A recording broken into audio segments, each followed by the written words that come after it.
The American Revolution began as a sequence of disputes over the legal rights of British subjects. Early protesters weren't looking to leave the empire. They were demanding a seat at its table.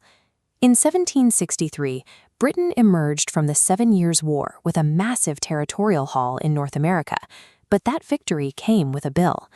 Defending this vast new frontier required a permanent military presence, doubling Britain's national debt. To manage the costs of this new frontier, the king issued the Proclamation of 1763, drawing a hard line down the Appalachian Mountains and banning settlement to the west. Colonists who had fought for that land now found themselves legally locked out of it. London needed a way to fund and control its expanded borders. By restricting colonial movement and demanding the colonies pay for their own defense, the Crown created a rift with the very people who had secured the victory.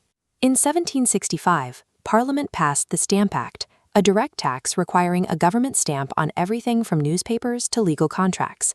Because the colonies lacked representatives in Parliament, they argued the tax violated the basic English right to be taxed by their elected officials. Britain followed with the Townshend Acts, placing duties on imported lead, glass, and tea. When protests intensified, London dispatched 4 regiments of regular troops to Boston, transforming a political disagreement into a military occupation. Tension broke in 1770 when a street confrontation ended with British soldiers killing 5 civilians. Patriot leaders used coordinated propaganda, like Paul Revere's engraving of the Boston Massacre, to spread a narrative of imperial tyranny throughout the 13 colonies. Resistance turned into direct sabotage in 1773. Protesters boarded British ships and dumped 342 chests of tea into Boston Harbor to block the East India Company from establishing a colonial monopoly. Britain responded with the Intolerable Acts, closing Boston's port and stripping Massachusetts of its self-government. Instead of breaking the rebellion, the punishment forced the separate colonies to send delegates to Philadelphia for the First Continental Congress. In April 1775, the political crisis became a shooting war. British troops marched to seize militia gunpowder in Concord, only to be met by armed farmers at Lexington.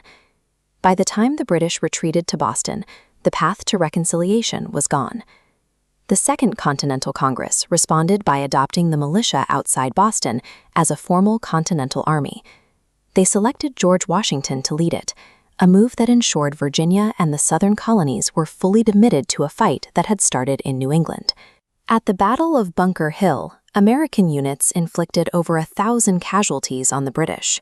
Although the British eventually took the hill, the battle proved colonial militias could hold their ground against the world's most disciplined infantry. Even as the fighting intensified, many colonists remained loyal to the king. That changed in early 1776 when Thomas Paine published Common Sense. His direct, blunt argument that monarchy was an absurd form of government sold over 100,000 copies, turning the tide toward independence. In July 1776, the colonies officially severed ties. The Declaration of Independence argued that a government's legitimacy comes only from the consent of the governed, and that the king had forfeited that consent through his actions. The signing changed the nature of the fight.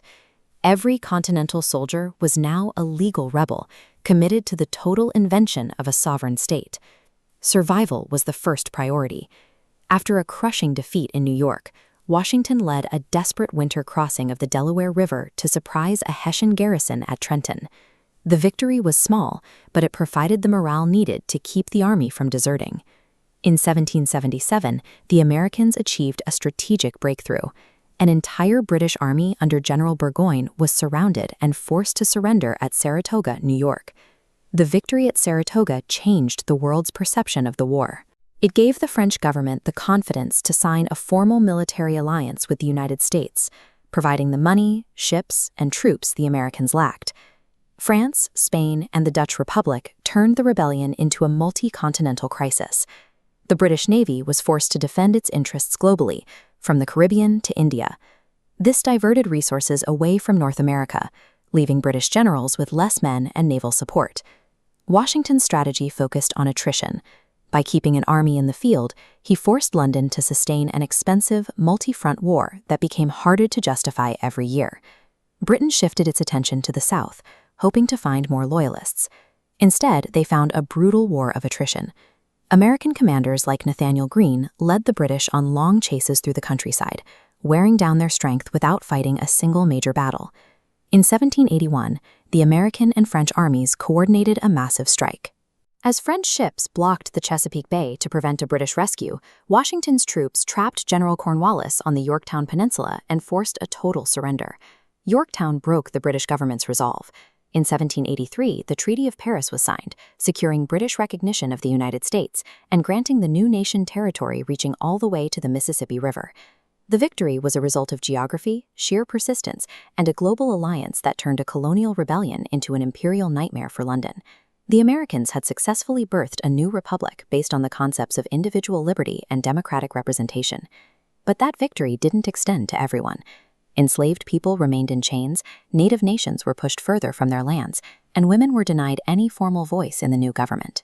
In 20 years, 13 disjointed outposts dismantled the administrative reach of the world's strongest empire to organize a unified central government. The American Revolution ended British rule, but it served only as the opening phase of a much longer struggle to determine who was actually included in the promise of liberty.